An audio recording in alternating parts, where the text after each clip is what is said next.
soy Ricardo Garza y les voy a presentar nuestro reporte ejecutivo para la política monetaria. Primero que nada, antes de entrar a nuestra política monetaria, tenemos que revisar todo lo que se llevó a cabo antes de completar esta política monetaria, se puede decir, toda la investigación, todo lo previo a esto. Para la literatura tenemos dos distintas áreas. El sector público. El sector público se trata un poco más hacia el lado de Banxico, hacia los reportes, investigaciones y papers que Banxico proporciona, dado a cabo que ellos son los encargados de administrar el flujo de la moneda nacional, como el sistema monetario. Entonces ellos también son encargados de proponer estas políticas monetarias. Por ende, tenemos que estudiar muy bien qué han hecho ellos en situaciones similares y cómo se están comportando actualmente. Del lado privado tenemos a especialistas en economía del sector privado. Ellos normalmente utilizan ciertas investigaciones para poder deducir los cambios que va a haber en la inflación y en el PIB en los años posteriores. Nuestra metodología se va a dividir en tres diferentes variables: las que son de reacción, las que son políticas monetarias y de caracterizar la lectura, que básicamente es de la tasa de interés, que va a ser nuestra variable dependiente. Empezando por esta, es el TIE. El TIE va a ser nuestra variable dependiente, es decir, que vamos a comparar cómo las demás variables afectan a esta variable. Podemos entrar a la política monetaria, cuál es, inflación, objetivo de saldos acumulados, que nos vamos a enfocar mucho en la inflación, ya que las políticas monetarias están hechas para poder evitar que la inflación tenga grandes cambios y siempre mantener su nivel estándar, ¿verdad? Las de reacción tenemos diferentes, como es el spot de venta, bono global 2026, la expectativa de inflación a 12 meses y la tasa de interés del bono del Tesoro de Estados Unidos, la cual tenemos que tener mucha atención ya que es además de ser nuestro vecino, es nuestro socio comercial número 1, entonces tenemos que ver cómo ellos están actuando, qué nos va a afectar sus medidas que han tomado y también aprender de lo que han hecho, ¿verdad? Nuestra modelación, podemos ver aquí dos distintas modelaciones que se puede decir que nos podemos basar. La serie de tiempo, esto lo que nos dice, nos da patrones y tendencias actuales de cierta variable, para poder deducir esta variable a futuro.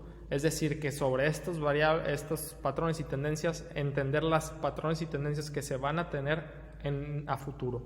En la regresión lineal es un poco diferente, podemos ver dos distintas variables, podemos ver cómo se compara una entre otra, teniendo una variable dependiente que, como ya se comentó, en este caso va a ser el TIE, comparada con todas las distintas variables independientes que serían las demás, ¿verdad? Esto, normalmente se utiliza para determinar si existe o no una relación entre estas mismas.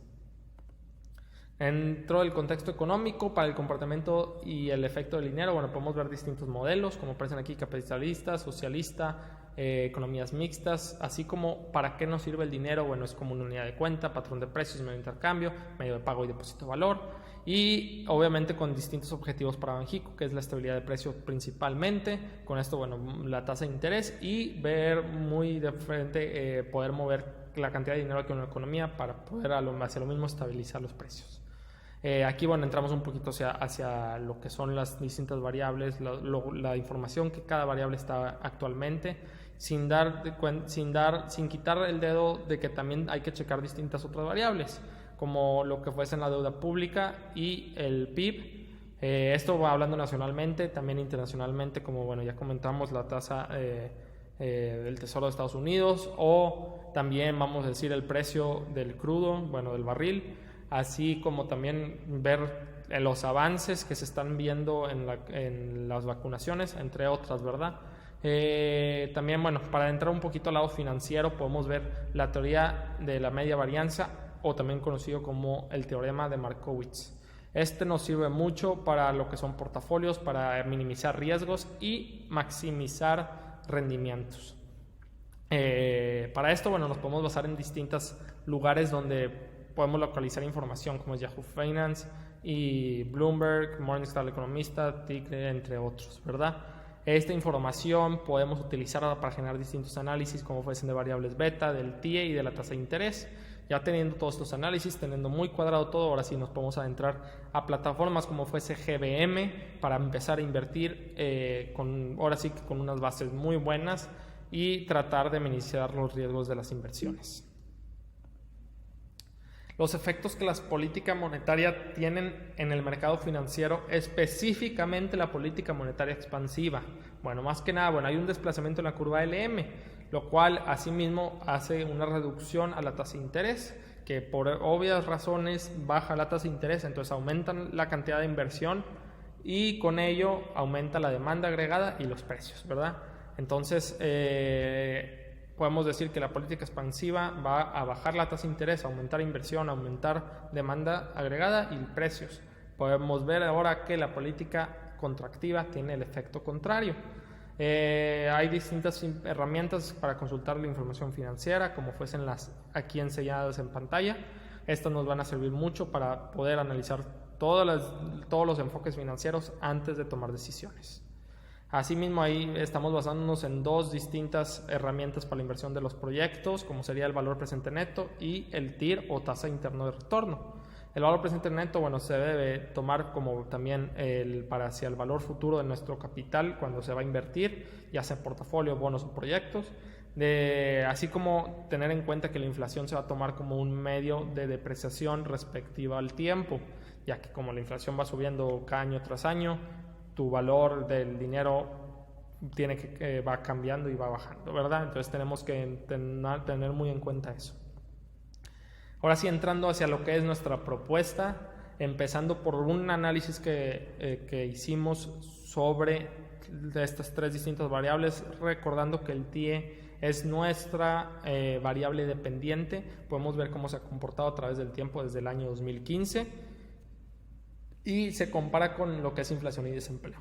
Empezando por el lado de la inflación, podemos ver aquí un pico muy pronunciado en el cual también el TIE tuvo que subir.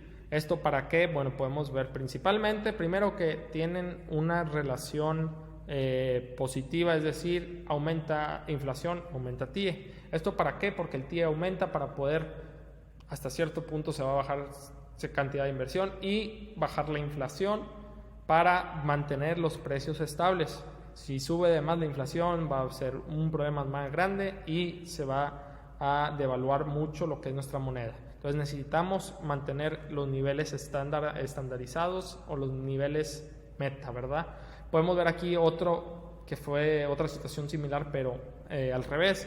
Bajó mucho la inflación. ¿Qué tuvo que hacer el TIE? También bajar para incentivar la inversión. Esto, podemos ver ahora que fue por causas de la pandemia. Fue donde empezó y el TIE se fue para abajo para incentivar inversión. Entonces, ahora del lado del desempleo, podemos ver cómo el desempleo afecta también, pero de otra manera. Aquí vemos claramente cómo el desempleo, cuando la inflación bajó, el desempleo subió.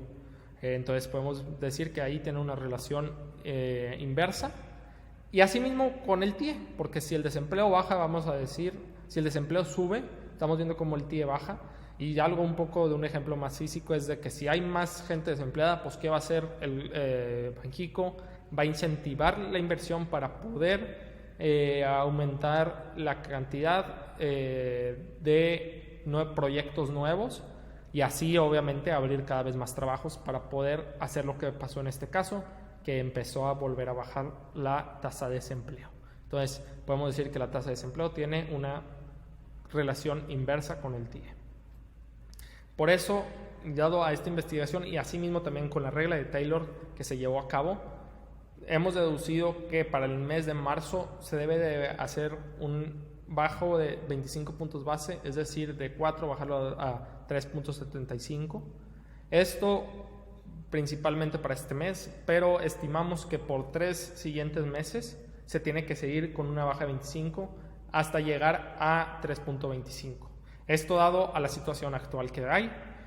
Obviamente se tiene que seguir visualizando, como ya se comentó, todos los distintos aspectos como avances de vacunación, la inflación, el precio del barril, ya que esto puede derivar de ciertos problemas en el Medio Oriente, puede variar en base a estos problemas y también las reacciones que ha tenido nuestro país vecino y socio comercial número 1, que fue Estados Unidos. Entonces, para este mes se deben de bajar 25 puntos, pero tenemos estimado que podemos y se va a llegar hasta bajar hasta 3.25, donde se va a empezar a estabilizar o en dado caso volver a subir, ¿verdad?